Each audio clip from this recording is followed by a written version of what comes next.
é importante que entendamos aí essa questão da competência tributária, né? A competência tributária, ela se dá por concorrência, ou seja, é concorrente a competência tributária, uma vez que prevista lá no artigo 24, inciso 1º da Constituição Federal. Podemos fazer uma analogia aqui à organização político-administrativa do Estado brasileiro, como prevê o artigo 18 da Constituição Federal, onde há 3 esferas: a esfera federal, a esfera estadual e a esfera municipal, né? E a esfera estadual é representada aí pela Receita Federal do Brasil, né? A Receita Federal do Brasil é que cuida, que zela, que faz a gestão dessa questão tributária, dessa administração tributária federal, né? Com os tributos de competência da União. Temos aí a esfera estadual com as secretarias de fazendas, né? E temos as procuradorias dos municípios, que cuidam dos municípios. Mas como é que funciona a questão da lei? Na verdade, é uma norma geral. Essa norma geral, ela é produzida pela entidade federal, ou seja, pela União, né? Nós temos aí a Lei 5.172 de 66, que não é uma lei complementar. Aqui cabe essa observação, né? Não é uma lei complementar, é uma lei com status de lei complementar, porque ela foi adaptada ao que prevê o artigo 146, inciso 3º da Constituição Federal, que toda matéria sobre tributo tem que ser por lei complementar, ou seja, o processo legislativo lá do artigo 59 da Constituição Federal deve ser, quando se trata de tributo, por lei complementar, como prevê o artigo 61, artigo 61 da própria Constituição Federal. Então veja que nós temos da esfera federal uma norma geral, que é a Lei 5.172 de 66, e é seguida aí pelos estados com as peculiaridades, né? Por exemplo, a Lei Complementar número 7 de 2009, né? Temos aí aqui no estado do Acre, o Código Tributário Estadual. Temos o Código Tributário Municipal, que é a Lei 1.508 de 2003, aqui de Rio Branco. Lei 1.508 de 2003 é o Código Tributário Municipal, né? Então veja que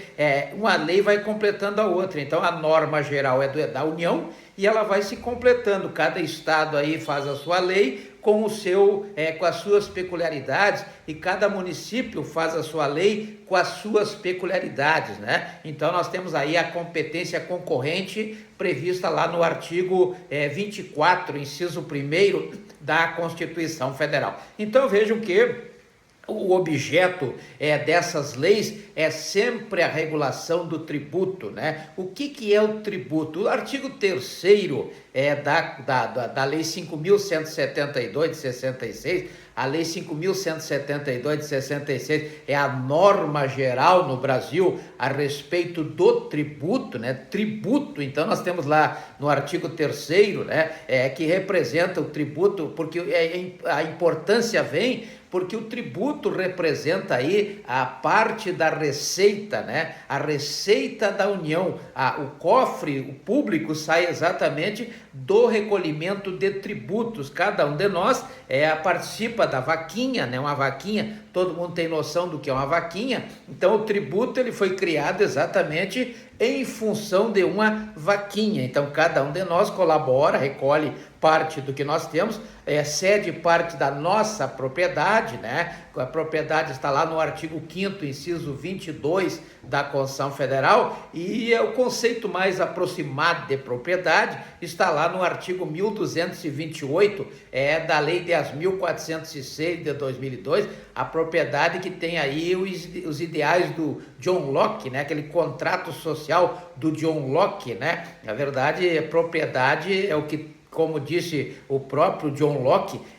os problemas do mundo começam com a propriedade, né? Começaram a partir do momento que alguém botou uma cerca no terreno e disse: isso aqui é meu, né? E aí começaram as confusões, não é verdade? Então essa é a questão da propriedade. E nós cedemos parte dessa propriedade exatamente para que o Estado tenha, além da autoridade necessária, tenha condições financeiras de zelar pelo nosso bem-estar. É assim que funciona a questão tributária, né? Então o tributo ele é parte da receita, não é total, porque tem as receitas não tributárias, que é a prestação de serviço, é a aplicação de multas, etc., que não são tributos, né? Mas compõem aí essa receita tributária, como prevê o artigo 2º da Lei 4.320 de 64. Lei 4.320 de 64. E agora vem a emenda constitucional, a emenda constitucional número 132 de 2023,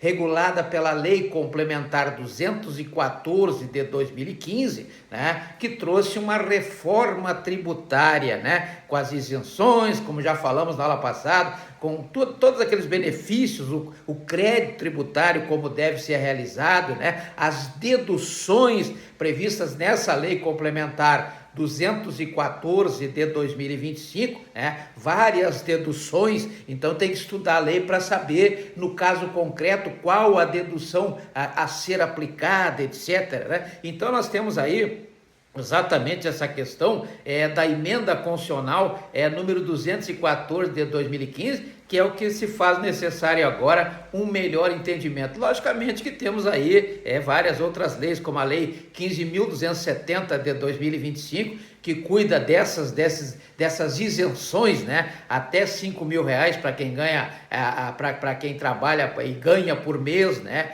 Até R$ 60.000 para quem contabilizar o ano, né, de receita, etc., para pessoa física, né? Pessoa jurídica, nós temos lá, no artigo 6º-A, a R$ 50.000, acima de R$ 50.000, haverá uma tributação pelo IVA, né? O IVA é o Imposto sobre Valor Agregado, é o valor que vai incidir em cada fase do procedimento, cada fase da produção. Então não vai ter aquele somatório, aquele demonstrativo de receitas e despesas, etc. Vai ser cada fase, vai ser aplicado aí e vai ser recolhido o tributo. Por isso que é o Imposto sobre Valor Agregado, que é a soma do IBS, o Imposto sobre Bens e Serviços, previsto lá no artigo 156 da Constituição Federal, e a CBS, que é exatamente a contribuição sobre bens e serviços, contribuição social sobre bens e serviços, previsto lá no artigo 195,